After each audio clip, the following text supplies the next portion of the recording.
बच्चे अपना आज का टॉपिक है थ्री डायमेंशनल ज्योमेट्री। देखो 3D जो हमने किया था ये +1 के अंदर भी था, याद है? +1 के अंदर जब हमने 3D पढ़ना शुरू किया था तो हमारा बहुत सीधे तरीके से खत्म हो गया था, क्योंकि उसमें हमने डिस्टेंस फॉर्मूला पढ़ा था, उसमें हमने सेक्शन फॉर्मूला पढ़ा था, और डिस्टेंस फॉर्मूला और सेक्शन फॉर्मूला सेम जो हमने 10th क्लास में पढ़ा था वहीं से कंटिन्यू हो गया। सिर्फ क्या हो गया था, एक्स एक्सेस वाई एक्सेस के साथ जेड एक्सेस इन्वॉल्व हो गया था। जो हमारा डिस्टेंस फॉर्मूला होता था कि x2 - x1 का whole square plus y2 - y1 का होल स्क्वायर, वहां पे z2 - z1 का होल स्क्वायर भी आ गया था, और इसी तरीके से सेक्शन फॉर्मूला के अंदर हो रहा था। इसके अलावा कुछ नया नहीं था, लेकिन हमने ये पढ़ा था कि उसके अंदर किस तरीके से 8 पार्ट्स में हम स्पेस को डिवाइड कर रहे थे, जिनको हम क्या कह रहे थे, ऑक्टेजेंस, है ना? ऑक्टेंस बेसिकली जो 8 पार्ट्स थे, वो पता है सबको। वेक्टर्स किया है अब जब हमने, तो वेक्टर्स के अंदर हमने डायरेक्शन रेशियोस, डायरेक्शन कोसाइंस, ये सब पढ़ा था, है ना? एक बार वहीं से शुरू करते हैं। तो +1 वाला 3D सबको ऑलरेडी आइडिया है क्या था।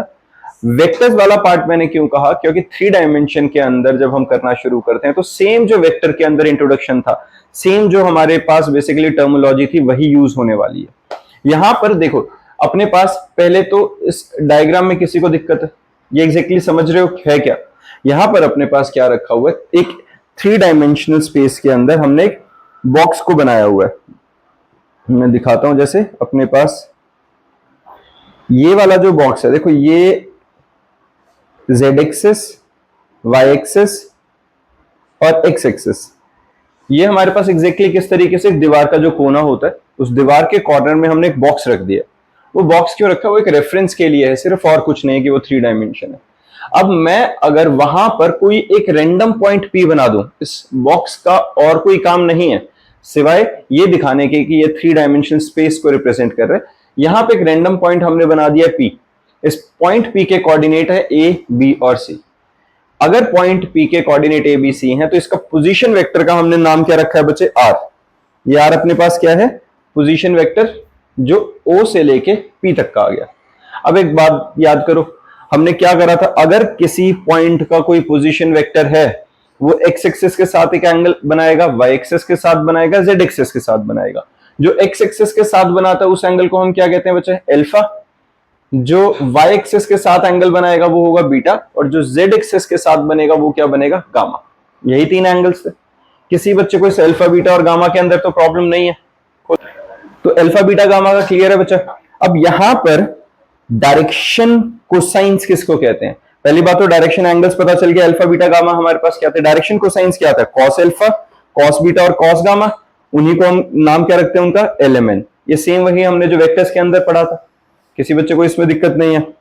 If a directed line L passing through the origin makes angle alpha, beta and gamma with the x, y and z axis respectively called direction angles, and cosines of these angles are called direction cosines। सीधी सी बात है ये, किसी को इसमें दिक्कत तो नहीं। Cosines का मतलब क्या हुआ, cos of alpha, cos beta and cos gamma, इनको हमने क्या कहा, डायरेक्शन कोसाइंस हो गए हमारे। तो इसके अंदर if we reverse the direction of L then the direction angles are replaced by their supplements। यही होगा, अगर जो हमारे पास सीधी लाइन जा रही थी उस सीधी की जगह मैंने उसको रिवर्स कर दिया, तो हर जो एंगल बन रहा था वो अल्फा की जगह क्या बनेगा, 180 माइनस अल्फा। पाई प्लस कैसे होगा बेटा, डायरेक्शन के हिसाब से अगर हम इधर बनाए, ये देखो इस वाले की मैं डायरेक्शन इधर ले लेता हूं, ठीक है, तो अब जो अपना एंगल बनेगा एक्स एक्सिस के साथ, जैसे यहां से अल्फा बन रहा है, तो अब डायरेक्शन रिवर्स होने के बाद ये वाला अल्फा वाला पार्ट माइनस होके सिर्फ बचा हुआ एंगल बचेगा कि नहीं, है ना? जैसे अगर यहाँ पे मान लो ये बीटा बन रहा है और अब ये इधर एंगल बन रहा है, तो बीटा के साथ यहां से ये वाला एंगल आएगा, बीटा वाले को हटा दे, मतलब हर बार क्या हुआ, जितना एंगल था बस वो वाला हट जाएगा। अल्फा ये मतलब pi minus alpha, pi minus beta और पाई माइनस गामा आ जाएगा अपने पास। ये बात समझ में आ गई। अगर हम लाइन की डायरेक्शन को चेंज कर देंगे तो रिवर्स होने के बाद जो डायरेक्शन एंगल्स आएंगे हमारे पास वो क्या आएंगे, pi minus alpha, pi minus beta और पाई माइनस गामा। सिंपल चीज है। अब डायरेक्शन रेशियोस और डायरेक्शन नंबर्स ये क्या होते थे, देखो ये हमने फिजिक्स के अंदर तो बहुत अच्छे से पढ़ाई था, और ये हमने अभी जब वेक्टर चैप्टर किया था उसमें भी हमने पढ़ा था कि अगर यहाँ पे मान लो ये लेमडा है, अल्फा एंगल बन रहा है और ए और बी है यहाँ पे, तो हम इनको किस तरीके से रेक्टेंगुलर कंपोनेंट्स में लिखते थे। ये जो ए होता है हमारे पास लेमडा कॉस अल्फा होता है कि नहीं, है ना? ये कैसे करते थे, एक राइट एंगल ट्राइंगल बना के करते थे कि भाई ये ए है, ये बी है, बेस, तो हमारे पास कॉस अल्फा क्या आएगा, बेस अपॉन हाइपोटेन्यूज। तो ए की वैल्यू लेमडा कॉस अल्फा आ जाएगी कि नहीं, इस तरीके से निकाल लेंगे, किसी को दिक्कत है इसमें, है ना, आराम से निकाल सकते हैं इस तरीके से कॉस अल्फा। और ऐसे ही अगर मान लो हमारे पास ये जो है वाई एक्सिस के साथ कोई एंगल बना रहा होता है, इधर पे वाई एक्सिस के साथ मान लो ये बीटा एंगल बना रहा होता, तो इस केस में जो हमारा ट्राइंगल बनेगा उसमें बेस कौन सा है, बी, तो कॉस बीटा क्या बनेगा, बेस अपॉन लेमडा, और बीटा को मैं क्या लिख सकता हूं, लेमडा कॉस बीटा लिख सकता हूं कि नहीं। ऐसे ही अगर जेड एक्सिस के अलॉन्ग होता तो मैं इसी तरीके से ए बी और सी यूज कर लेता और लेमडा कॉस गामा हो जाता हमारे पास। ठीक बात है बच्चा, ये क्लियर है ना। तो हमारे पास जो कोऑर्डिनेट्स हैं ए बी और सी, ए किसके इक्वल हुआ, लेमडा इंटू एल, एल क्या है हमारे पास कॉस अल्फा, ठीक है, लेमडा इंटू एम, एम क्या है cos beta, lambda into N, N क्या है कॉस गामा। ये क्लियर है एबीसी, है ना। डायरेक्शन रेशियोज हैं हमारे पास जो कि लेमडा टाइम्स, लेमडा हमारे पास क्या बच्चा, लेमडा क्या था, मैग्नीट्यूड ऑफ दैट वेक्टर जो हमारे पास बेसिकली पोजीशन वेक्टर है, ठीक है। L by A, M by B और N by C is equal to K, let's say कोई क्या है, कोई कांस्टेंट है, तो L is equal to A times K, M is equal to B times K and N is equal to C times K। तो इसमें एक relation क्या था, L square plus M square plus N square is equal to 1 होता है, cos square alpha plus cos square beta plus cos square gamma is equal to 1, और cos alpha cos beta और cos gamma की value LMN थी, उनका square करेंगे तो सीधा सीधा किसके इक्वल होता है, 1 के इक्वल। ये पता है ना, हमने ये उसमें किया था, वेक्टर्स के अंदर भी पढ़ा था। और एक चीज क्या थी कि a square plus B square plus C square can never be equals to 1, ये याद है, ये हमने वेक्टर्स के अंदर पढ़ा था कि L square plus M square plus N square is always equals to 1 and A square plus B square plus C square is never equal to 1। फिर हमारे पास अगर मैं एल की वैल्यू सब्सटीट्यूट कर देता हूं, एम की वैल्यू और एन की वैल्यू, तीनों की वैल्यू मैंने सब्सटीट्यूट करी, एल हमारे पास क्या था बच्चे, ए के स्क्वायर, है ना, ए स्क्वायर के स्क्वायर, फिर बी स्क्वायर के स्क्वायर, सबसे के स्क्वायर कॉमन लिया तो a square plus B square plus C square आया कि नहीं, ये सारी वैल्यू 1 के इक्वल है, तो के की वैल्यू जो हमारे पास है वो plus minus 1 divided by A square plus B square plus C square आया। किसी बच्चे को इसमें दिक्कत, ठीक है जी। तो ये के की वैल्यू समझ में आ गया बच्चे सबको, के कहां से आया, किसी बच्चे को ऐसा तो नहीं लग रहा है कि हम रैंडम कुछ भी कर रहे हैं, पता चल रहा है ना हो क्या रहा है। अब k की वैल्यू आ गई है, एक l की वैल्यू क्या थी बेटा हमारे पास, l की वैल्यू थी a के, तो मैं k की वैल्यू सब्सटीट्यूट कर दूं तो a टाइम्स k की वैल्यू सब्सटीट्यूट कर दी, a upon a square plus B square plus C square, हुआ कि नहीं। अगर इसको वैसे भी देखो, a square plus B square plus C square क्या होता है, हाइपोटेन्यूज होता है। 3 डायमेंशन के अंदर अगर मैं कोऑर्डिनेट्स का स्क्वायर करके सम कर दूं तो वो क्या होता है, हाइपोटेन्यूज की वैल्यू आती है कि नहीं, है ना। तो एक ट्राइंगल के अंदर अगर मैं बेस अपॉन हाइपोटेन्यूज लिखता हूं तो वैसे भी कॉस अल्फा होता है कि नहीं, तो L is equal to base upon hypotenuse है, यहां पे M is equal to base upon hypotenuse. M क्या है हमारे पास, कॉस बीटा, तो कॉस बीटा के केस में हमारे पास बेस की वैल्यू क्या आती है, B upon a square plus B square C square. ये वैल्यू कहां से आई है, हमने जो K की वैल्यू सब्सटीट्यूट करी है। अदरवाइज सीधा सीधा जो सेंस बन रहा है वो ये बन रहा है कि हाइपोटेन्यूज अपॉन बेस है और कुछ नहीं है। क्लियर है, बेस अपॉन हाइपोटेन्यूज है, क्लियर है ये, ठीक है ना बच्चा। फिर हमारे पास आता है direction cosines, direction cosines of a line passing through 2 points. अब देखो 2 पॉइंट से अगर हमारे पास कोई लाइन पास कर रही है, हम क्या बात कर रहे हैं यहाँ पे, अपने पास इस डायग्राम में देखो हमारे पास एक पॉइंट था P जिसके कोऑर्डिनेट x1 y1 z1 है, एक पॉइंट है Q जिसके कोऑर्डिनेट x2 y2 z2 है। तो अगर मैं इसको देखो, मैंने 2 डायमेंशन में ये भी सिर्फ बना के दिखाया हुआ है कि ये जो डिस्टेंस होगा ये कितना होगा, y2 माइनस y1, ये कितना होगा, z2 माइनस z1, सीधा सीधा है कि नहीं। ये वाला जो डिस्टेंस है ये z1 और z2 के बीच का डिफरेंस आएगा कि नहीं, है ना, ये बात समझ में आ रही है। ये जो डिस्टेंस है इस कोऑर्डिनेट के हिसाब से ये वाला हमारे पास z2 माइनस z1 आएगा, ऐसे ही इनके बीच का जो डिस्टेंस आएगा ये y2 माइनस y1 होगा। ऐसे ही मैं 3 डायमेंशन में करता तो वो जो तीसरा कोऑर्डिनेट का डिफरेंस आता वो x2 माइनस x1 आता कि नहीं। तो यहाँ पे इस केस में इस ये जो हमारे पास ट्रायंगल बन रहा है, अगर इस ट्रायंगल के अंदर यहाँ एंगल अल्फा बन रहा होता, बीटा बन रहा होता, गामा बन रहा होता, तो वो क्या आता, वो हम इन दोनों के रेशियो के अकॉर्डिंगली tan की वैल्यू, cos की वैल्यू, sin की वैल्यू निकाल सकते हैं कि नहीं। मैंने यहां पर यही किया है। सबसे पहले हमने बात क्या करी, डिस्टेंस फॉर्मूला, डिस्टेंस फॉर्मूला क्या है, x2 माइनस x1 का whole square plus y2 minus y1 का whole square plus z2 minus z1 का होल स्क्वायर। ठीक बात है। अब ये जो डिस्टेंस निकला ये क्या निकला, एक तरह से हाइपोटेन्यूज की वैल्यू निकल गई है दो पॉइंट्स के बीच की। अब मैं अगर ट्रायंगल फॉर्म करूंगा तो cos गामा क्या बनेगा, qn by pq, that is z2 minus z1 over pq। cos alpha क्या बनेगा, x2 minus x1 over pq। cos beta क्या बनेगा, y2 minus y1 over pq। कहानी फिर घूम फिर के हम कहां आ गए हैं, वही cos की value base upon hypotenuse. Base क्या आएगा, अल्फा के केस में जो x एक्सिस के कोऑर्डिनेट्स का डिफरेंस है दैट इज बेस, हाइपोटेन्यूज सीधा सीधा जो वैल्यू हमारी pq की निकलेगी। आएगा कि नहीं, यूवल पता चल रहा है बच्चे, आदित्य बच्चे अच्छे से पता चल रहा है।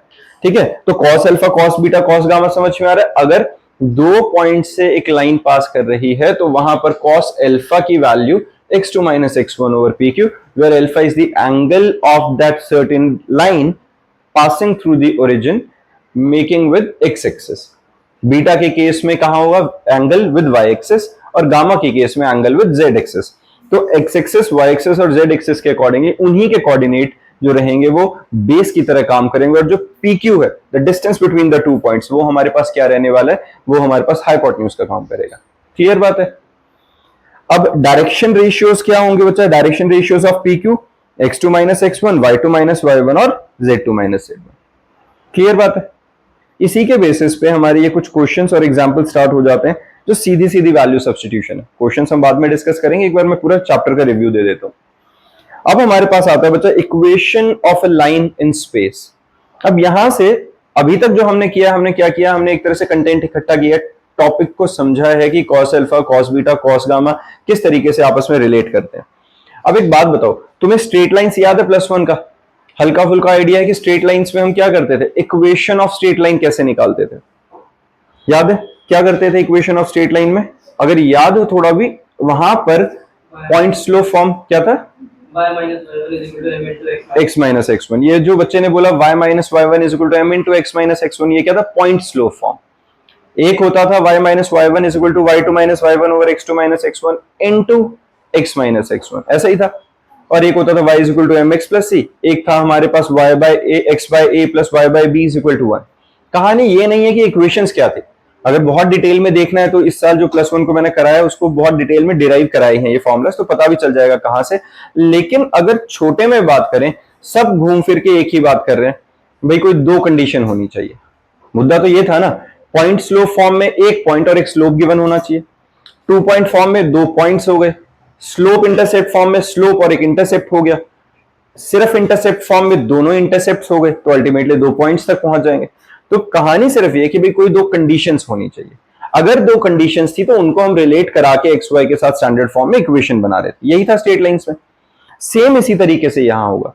अब अपने पास equation of a line in space है, वो जो थी वो 2 डायमेंशन के अंदर थी, अब हम 3 डायमेंशन में वो इक्वेशन निकाल रहे हैं, लेकिन कंडीशन अभी भी वही है कि कोई दो कंडीशंस गिवन होनी चाहिए, दो कंडीशंस में से एक डायरेक्शन मिल जाए या दो पॉइंट्स मिल जाए, है ना, उनको हम आपस में रिलेट करके इक्वेशन बनाएंगे। देखो सबसे पहली कंडीशन में क्या है, equation of a line through a given point and parallel to given vector. क्या क्या बोला है, हमें उस लाइन की इक्वेशन निकालनी है जो कि एक पॉइंट से पास कर रहा है, which is passing through a given point and parallel to given vector. अगर पैरेलल टू गिवन वेक्टर, इसका मतलब क्या दिया हुआ, क्या मिला हमें, डायरेक्शन। अगर एक वेक्टर की पैरेलल हमें कोई लाइन ड्रॉ करनी है तो हमें एक चीज तो पता है कि अगर जो पैरेलल है तो उन दोनों की डायरेक्शन सेम होनी चाहिए, और पासिंग थ्रू अ पॉइंट से पॉइंट मिल गया। बात है कि नहीं, समझ में आ रही है बात, पॉइंट समझ में आ रहा है मैं क्या बोल रहा हूं, आर्यन पता चल रहा है क्या है। जब हमें बोला गया कि we have to find the equation of a line which is passing through a point, तो वो पॉइंट की जो कंडीशंस है वो उस लाइन की इक्वेशन को सेटिस्फाई करेंगे जो पॉइंट के कोऑर्डिनेट्स हैं। And this line is also parallel to some given line, अगर उसके पैरेलल है तो इसका और इसका स्लोप इक्वल होगा या इसकी और इसकी डायरेक्शन इक्वल होगी, तो हम यहां से डायरेक्शन और इस पॉइंट को यूज करके इक्वेशन बना सकते हैं। हाँ जी ठीक है बच्चा, ठीक है ठीक, हाँ हाँ। देखो जरा हमारे पास क्या है, आर जो है अपने पास क्या है, आर इक्वेशन जिस लाइन की हमें निकालनी है is equal to A plus lambda times B. अब a plus lambda times B, b क्या है, b वो वेक्टर है जिसके पैरेलल हमें लाइन गिवन, ठीक है। बी कौन सा है? बी वेक्टर बेसिकली उस लाइन की इक्वेशन है जिसके पैरेलल हमारी अब जो जिस लाइन की इक्वेशन निकालनी है वो वाली है। तो बी वेक्टर क्या है? A I cap plus b j cap plus c k cap, ये हमने बी वेक्टर का नाम रख लिया। ए बी सी क्या है? इसके डायरेक्शन रेशियोज। तो यहां पे ये समझ में आ रहा है बच्चे। अब ए बी सी क्या थे? हमारे डायरेक्शन रेशियोज। अब एक बार ना इस डायग्राम पे ध्यान दो, इस डायग्राम से थोड़ी सी चीजें और क्लियर हो जाएंगी। यहां गिवन क्या है? हमारे पास ये जो आर है ये क्या है? एक रैंडम पोजीशन वेक्टर है किसी लाइन का, ठीक है। रैंडम क्यों बोला मैंने? क्योंकि देखो ये जो पॉइंट होता है ना, ये एक्स वाई और जी को रिप्रेजेंट करता है। एक्स वाई जी कौन से? जो स्टैंडर्ड होते हैं जिसकी फॉर्म में इक्वेशन निकलती है। ये कोई कांस्टेंट नहीं है, तीनों वेरिएबल्स जो रहेंगे एक्स वाई और जेड हमारे पास। जो ये पॉइंट है ए x1 y1 z1, ये कौन सा पॉइंट है जहां से लाइन जा रही है और ये गिवन पॉइंट है, तो ये कांस्टेंट वैल्यूज होंगे हमारे पास। इसका जो पोजीशन वेक्टर है वो आ गया ए वेक्टर, डन है। अब दूसरी चीज और क्या गिवन है? पहले हमें क्या गिवन था?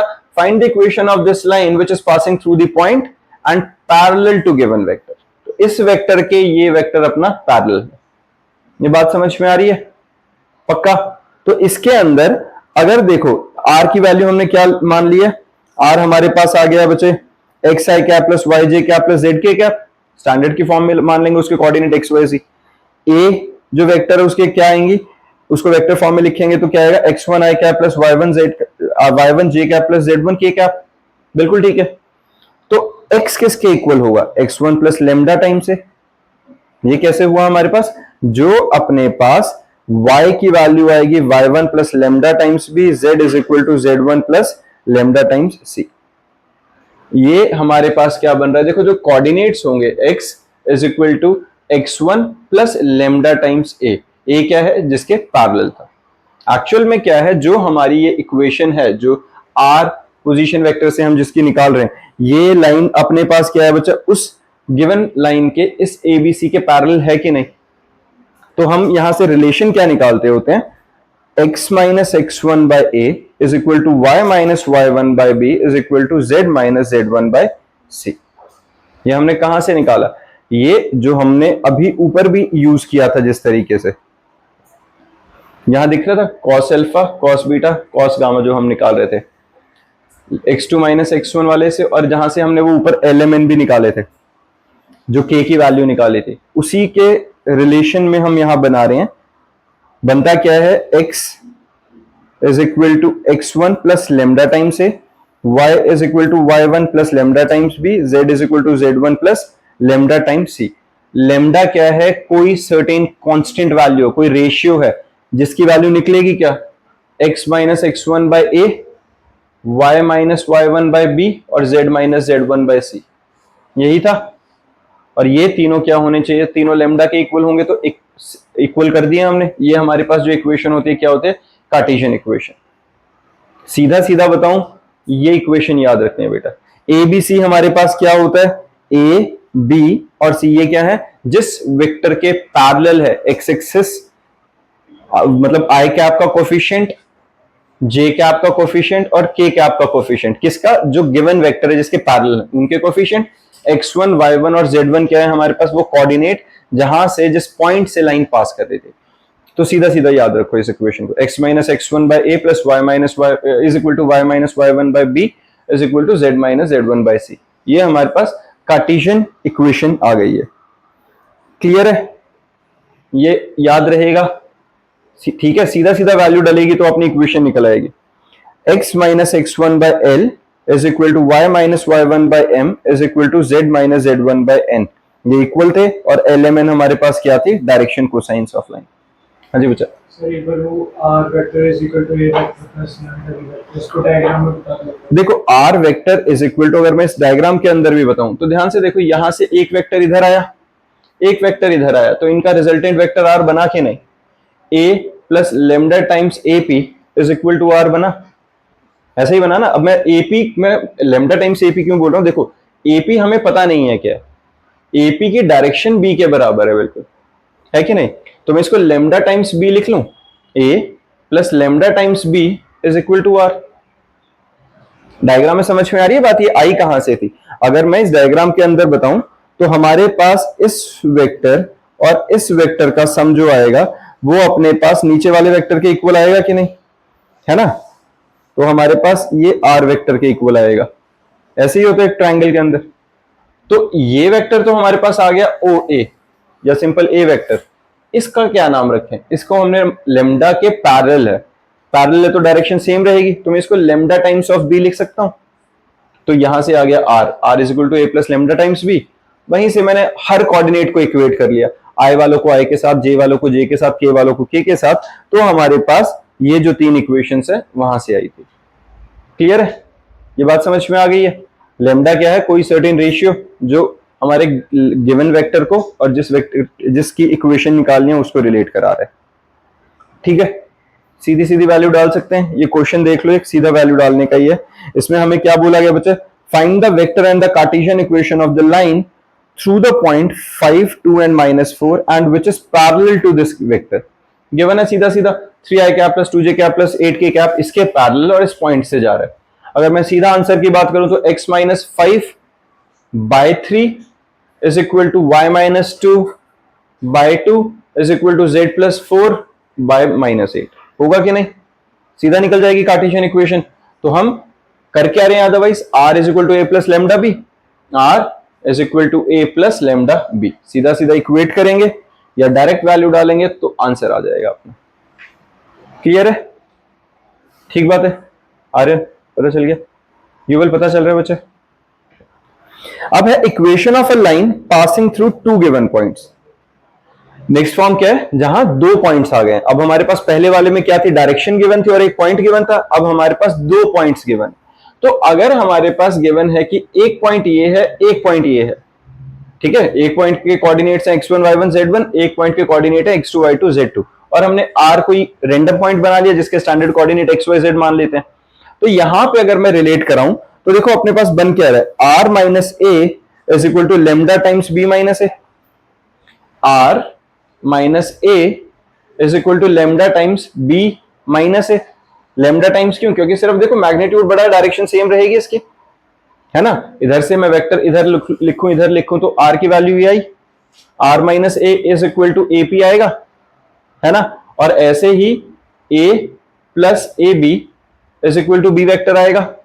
तो मैं यहां से जो अपना ये ए बी वेक्टर है, A B vector lambda times of A P लिख सकता हूं उसे, क्योंकि अल्टीमेटली सेम ही वेक्टर को रिप्रेजेंट कर रही है वो चीजें। प्रियांशु बच्चा पता चल रहा है मैं क्या कह रहा हूं। जो हमारे पास अब जो एपी है, मैं ए बी को लेमडा टाइम्स ऑफ एपी लिख लूं तो कोई दिक्कत नहीं है। ये बात समझ में आ रही है। तो मैंने उसी चीज को यूज किया है कि हमारे पास r माइनस ए, ये r माइनस ए का कंसेप्ट पता चल रहा है ना। देखो जिसको लग रहा है कि मैं विजुलाइज कर पा रहा हूं तो बहुत अच्छा है, वरना डायरेक्ट फॉर्मूला में भी वैल्यू डालोगे तो ऐसा नहीं है कि नहीं होगा, लेकिन समझ लोगे तो चीजें आसान होंगी, विजुलाइज करना आसान रहेगा। हम कर कुछ अलग नहीं रहे हैं, सिर्फ ट्रायंगल्स के साथ ही खेल रहे हैं। यहां से ये वाली लाइन और इस वाली लाइन का नेट रिजल्टेंट क्या निकलेगा, r, यही निकलेगा, a plus A P is equal to R, या r minus A vector is equal to A P. और यहां पर अगर मैं ए पी की जगह पे कोई डायरेक्शन बदल दूं, मैं डायरेक्शन नहीं मतलब सेम रखूं, बस मैग्नीट्यूड बदल दूं, तो ये जो मेरा ए बी है it is equal to lambda times of A P लिख सकता हूं। इस पूरे को lambda times of A P लिख लो। इसी चीजों को रिलेट करके इसी तरीके से मैंने क्या लिखा हुआ है यहाँ पे, r minus A is equal to lambda times of b minus a. पता चला ये कहां से है, ठीक है ना।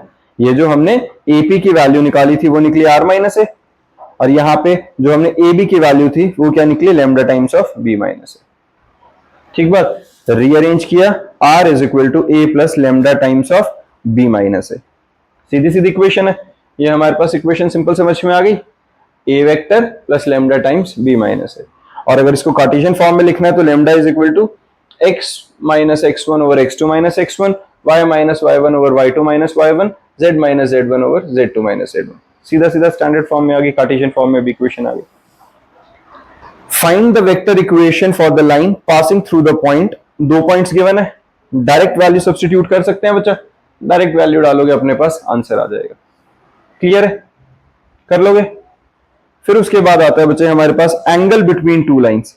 देखो अगर हमारे पास कोई दो लाइंस है तो उनके बीच का एंगल निकालने के लिए हमारे पास क्या होगा, late L1 and L2 be the two lines passing through the origin with the direction ratios A1 B1 C1 and A2 B2 C2 respectively.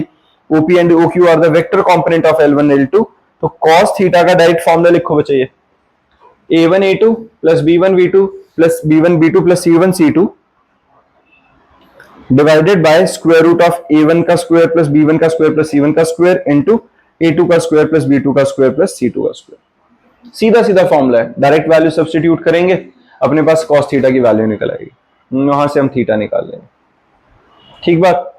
अगर परपेंडिकुलर होगा तो थीटा 90 आएगा, तो a1 a2 b1 b2 और c1 c2 क्या आ जाएंगे, 0 आएंगे। ये ध्यान रखना, क्वेश्चन प्रूफ करना आ सकता है कि बताओ ये मतलब दो लाइंस है एक दूसरे के साथ राइट एंगल पे इंक्लाइंड है कि नहीं है, या प्रूफ करो कि 90 डिग्री पे इंक्लाइंड है, तो इसके अंदर a1 a2 b1 b2 c1 c2 हमेशा सीधा सा 0 के इक्वल आ जाएगा। और अगर पैरेलल रहेंगे तो थीटा 0 होगा। अगर पैरेलल है तो a1 by a2 is equal to b1 by b2 is equal to c1 by c2 होता है। ठीक है, पैरेलल है तो सीधा सीधा उनके रेशियोज इक्वल रहेंगे। और r is equal to a1 plus lambda b1, r is equal to a2 plus mu b2, ये क्या है, दो अलग अलग लाइंस की इक्वेशन है हमारे पास। तो हमारे पास cos थीटा क्या निकलेगा, b1 dot b2 divided by mod of b1 b2। Clear है? ठीक है, लिखो इसे। कार्टेशियन फॉर्म के अंदर बच्चे इसे कैसे लिखेंगे, cos थीटा के लिए ही x minus x1 by a1, y minus y1 by b1, z minus z1 by c1, इस फॉर्म में इक्वेशन को रिप्रेजेंट करते हैं। दूसरी equation x minus x2 by a2, y minus y2 by b2 और z minus z2 bye c2, जहां से हमारे पास कार्टेशियन फॉर्म के अंदर ये फॉर्मूला हम लिख रहे हैं। क्लियर है? बात समझ में आ गई? देखो, अगर तुम इस फॉर्मूला के ऊपर बात करो तो याद करो कुछ नया नहीं है, वैसे भी डॉट प्रोडक्ट का फॉर्मूला होता है, a dot b divided by mod of a mod of b, था कि नहीं? तो वही किया, यहाँ पे कुछ अलग नहीं किया, और उसका मैग्नीट्यूड निकाला, वहां से cos थीटा आया। अब ये जो हमारे पास फॉर्मूला है, इसी के अंदर अगर मेरे पास दो पैरेलल लाइंस या कोई दो लाइंस गिवन है, a1 plus lambda b1, a2 plus mu b2, ये दो लाइंस की स्टैंडर्ड इक्वेशन है कि नहीं, तो वहां से b1 और b2 क्या रिप्रेजेंट करते हैं, उनकी डायरेक्शंस को हमने उनको पकड़ा और उनसे हमने एंगल निकाल लिया। मुझे लाइंस के बीच में एंगल निकालना है तो मैग्नीट्यूड से तो कोई फर्क ही नहीं पड़ेगा ना, जितनी मर्जी छोटी बड़ी लाइन हो, एंगल तो उनके बीच में सेम ही रहना है। इसीलिए हमने b1 और b2 को यूज करके डायरेक्टली किया। क्लियर है? इसी तरीके से कार्टेशियन फॉर्म के अंदर हमने किया। डन। फिर आता है shortest distance between two line. इससे पहले मैं एक बार ये वापस से तुम्हें जो अभी तक हमने किया इक्वेशन ऑफ लाइन वाला पार्ट समझा रहा हूं, एक बार इस पे ध्यान देना। देखो बच्चे, हमारे पास जब मैं इक्वेशन ऑफ लाइन समझा रहा हूं तो उसके अंदर मैंने क्या बोला कि मैंडेटरी कंडीशन सिर्फ ये होनी चाहिए कि कोई दो कंडीशंस गिवन होनी चाहिए। अब दो कंडीशंस में दो पॉइंट्स मिल जाए या एक डायरेक्शन कहीं से मिल जाए हमें और एक कोई पॉइंट मिल जाए। हमने पहली कंडीशन में क्या बोला है, we have to find the equation of the line given passing through a given point and parallel to given vector, यही बोला। मान लो एक रैंडम पॉइंट है P, मतलब A पॉइंट रख लेते हैं, इसके कोऑर्डिनेट्स क्या है हमारे पास, x1 y1 z1 मान लेते हैं, x1 y1 और z1, और यहां से ये आ गया। ठीक है, अब इससे पास होती हुई लाइन है जिसकी मुझे इक्वेशन निकालनी है। ठीक बात है, इस लाइन की इक्वेशन निकालनी है। और क्या गिवन है बच्चा, ये जो लाइन है ये हमारे पास इस लाइन के पैरेलल गिवन है। जिस लाइन के पैरेलल गिवन है उसको B मान लो, तो हमें डायरेक्शन भी मिल गई है, पॉइंट भी मिल गया। तो मैंने क्या किया, एक रैंडम पॉइंट मान लिया P और इसके स्टैंडर्ड कोऑर्डिनेट्स क्या मान लिया, x y z। ठीक है, ये पॉइंट भी कहीं पे भी लाई कर सकता था, इसीलिए हम उसको स्टैंडर्ड मान के चल रहे हैं कि वो उसी के रिस्पेक्ट में हमारी वैल्यूज आ जाएंगे x y z के रिस्पेक्ट में। अब एक बात देखो, OA अगर मैं यहां से बात करूं तो क्या है, OA plus AP must be equals to OP, होना चाहिए कि नहीं। इसका नाम रख लेते हैं R, और ये हमारे पास क्या है, इसका नाम रख लेते हैं मान लो A वेक्टर, और ये जो है AP क्या होगा, वो B वेक्टर से कैसे रिलेट करा होगा, डायरेक्शन सेम है तो लैम्डा टाइम्स लिख लेते हैं। छोटा बड़ा जैसा भी होगा तो वो लैम्डा अपने आप उसे मैनेज करेगा, डायरेक्शन B के साथ रहेगी कि नहीं, कोई दिक्कत। अब एक बात बताओ, R vector is equal to A vector plus lambda B बना कि नहीं, यहां से सीधा सीधा है ना। अब इनकी वैल्यूज डाल देते हैं और क्या करें। R वेक्टर की वैल्यू क्या है, xi cap plus yj cap plus zk cap is equal to A vector क्या है बच्चा, x1i cap plus y1j cap plus z1k cap, ऐसा है, plus lambda times of b की क्या वैल्यू मान लेते हैं, b वेक्टर को, b वेक्टर का कुछ नाम रख लेते हैं a i cap plus b j cap plus c k cap, ऐसे रख लें, A I cap plus b j cap plus c k cap. अब क्या करना है, बस इक्वेट कर देते हैं, सीधा सीधा है ना, इक्वेशन तो बनी गई है हमारी। अगर कार्टेशियन फॉर्म में चाहिए तो आई वाला आई के साथ इक्वेट करेंगे, तो x is equal to x1 plus lambda a हुआ कि नहीं, बनाइए। तो यहां ऐसे ही y is equal to y1 plus lambda b बना कि नहीं, और z is equal to z1 plus lambda times c बना कि नहीं। यहां से तीनों से अगर मैं लेमडा की वैल्यू निकालूं तो क्या निकलेगा, lambda is equal to x minus x1 by a, y minus y1 by b, z minus z1 by c। निकल गया, किसी को परेशानी। ये हमारे पास इक्वेशन थी, सीधा सा equation of a line passing through a point and parallel to the given point, given vector. ठीक है, अब हमारे पास नेक्स्ट फॉर्म में क्या था, we have to find the equation of a line which is passing through two given points. ठीक है, अब देखो हमारे पास अब अगर जो दो गिवन पॉइंट्स हैं, जहां से मतलब अपने पास लाइन जो पास कर रही है वो दो पॉइंट से पास कर रही है, मतलब डायरेक्शन बताने के लिए बी वेक्टर नहीं है यहां पे, है ना, और कोई दूसरा पॉइंट है जिससे पास कर रही है, मान लेते हैं यहां पे, ये एक पॉइंट मान लेते हैं ये। ठीक है, इसका नाम रख लेते हैं ए, ये हमारे पास आ गया बी, मान लेते हैं ऐसे। अब ये जो बीच वाला है ना, हमने क्या माना, ए और बी, बी के कोऑर्डिनेट्स मान लो बच्चा x2 y2 z2, बी के कोऑर्डिनेट है x2 y2 और z2, इसको हम रिप्रेजेंट कर देते हैं किससे, बी वेक्टर से। मान लो ये जो है इसका नाम रख लेते हैं ए वेक्टर, जिसके कोऑर्डिनेट है x1 y1 और z1, और जो बीच वाला पॉइंट है उसको स्टैंडर्ड पॉइंट p मान के x y z मान ले। क्लियर है, कोई दिक्कत नहीं है इसमें भी, है ना। ये स्टैंडर्ड वाला पॉइंट का लॉजिक समझ में आ रहा है ना, मैं क्या कर रहा हूं, ओरिजिन से जो पास हो रहा था, जो पॉइंट्स गिवन है वो बना लिए, और रैंडम अपनी लाइन के ऊपर मैंने क्या किया, एक पॉइंट बना लेते हैं P, और वो एक्स वाई जेड को रिप्रेजेंट करे, उसी के फॉर्म में हमारी इक्वेशन निकलेगी। अब देखो जरा, यहां पर o a plus A P is equal to r vector होगा कि नहीं, o a plus A P is equal to r vector. अगर मैं ऐसे लिखूं o a plus A P is equal to r vector, है ना। अब एक और चीज देखो, अगर मैं यहां से एपी की वैल्यू निकालूं, एपी क्या निकला, आर वेक्टर माइनस ओ ए को मैंने ए नाम रखा हुआ तो ऐसे लिख सकता हूं, कोई दिक्कत नहीं है इसमें एपी में। ऐसे ही a vector plus A B is equal to B vector, a vector plus A B vector is equal to B vector लिख सकता हूं। अब एक बात बताओ बेटा, ए वेक्टर और ए बी वेक्टर, जो A B vector lambda times of AP है कि नहीं, सेम ही डायरेक्शन में कंटिन्यू हो रहा है, बस वेक्टर किसी उससे मल्टीप्लाई हो गया किसी कांस्टेंट वैल्यू से, तो मैं इसको लेमडा टाइम्स ऑफ एपी लिख लूं, कोई दिक्कत नहीं है, and it is equal to B vector. तो लेमडा टाइम यहां पे मैंने क्या किया हुआ, r vector is equal to A plus lambda times b minus a. वो lambda times b minus a कैसे किया, इसको और इसको माइनस करके वो lambda times b minus a हुआ, समझ रहे हो, b minus A is equal to lambda times this, और इसकी वैल्यू हमने क्या लिखी थी, लेमडा टाइम्स बी माइनस ए में प्लस ए वेक्टर हमने सिर्फ ऐड किया हुआ जो था। वहां से अपने पास इक्वेशन क्या निकली थी, अगर कार्टेशियन फॉर्म में लिखते हैं एक्स माइनस x1 वाला, ठीक है, angle between the two vectors का कंसेप्ट पता चल गया। अब हमारे पास आगे क्या होता है, shortest distance between the two lines. देखो shortest distance between the two lines में क्या रहेगा, अगर हमारे पास कोई दो लाइन है ऐसे, ठीक है, ये इंटरसेक्टिंग नहीं है, ये पैरेलल भी नहीं है आपस में, है ना, किसी स्पेस में ये टेढ़ी मेढ़ी कैसे भी है, लेकिन अभी इंटरसेक्ट नहीं कर रही, तो इनके बीच का जो डिस्टेंस होगा वो हमेशा परपेंडिकुलर डिस्टेंस होना चाहिए कि नहीं, है ना। दोनों लाइंस के साथ दिख रहा है, ये कॉमन परपेंडिकुलर बनेगा, जैसे मर्जी घुमा के देखो। तो ये जो हमारे पास है, ये हमें डिस्टेंस निकालना है दो लाइंस के बीच में। क्लियर है, एक लाइन है L1, एक लाइन है L2, इनके बीच का शॉर्टेस्ट डिस्टेंस जो आएगा वो QP आ गया। क्लियर। अब इसमें जो सीधा सीधा डिस्टेंस फॉर्मूला लगेगा वो क्या आएगा, L1 है R is equal to A1 plus lambda B1, L2 है R vector is equal to A2 plus mu B2।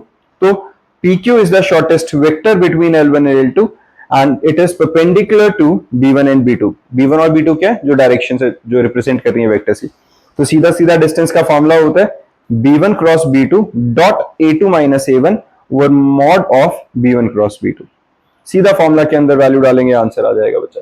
इसी को मैं अगर कार्टेशियन मतलब पूरा खोल के लिखूं तो b1 क्रॉस b2 मतलब क्रॉस प्रोडक्ट खोलना पड़ेगा और उसका फिर डॉट प्रोडक्ट खोलेगा। तो ये देखो, जब हम b1 क्रॉस b2 का पूरा क्रॉस प्रोडक्ट खोल के डॉट खोलेंगे तो x2 minus x1, y2 minus y1, z2 minus z1, a1 b1 c1, a2 b2 c2, ये बिल्कुल डिटर्मिनेंट की तरह पूरा खुल जाएगा। ठीक है, upon b1 c2 b2 c1 का whole square plus c1 a2 minus c2 a1 का whole square plus a1 b2 minus a2 b1 का होल स्क्वायर।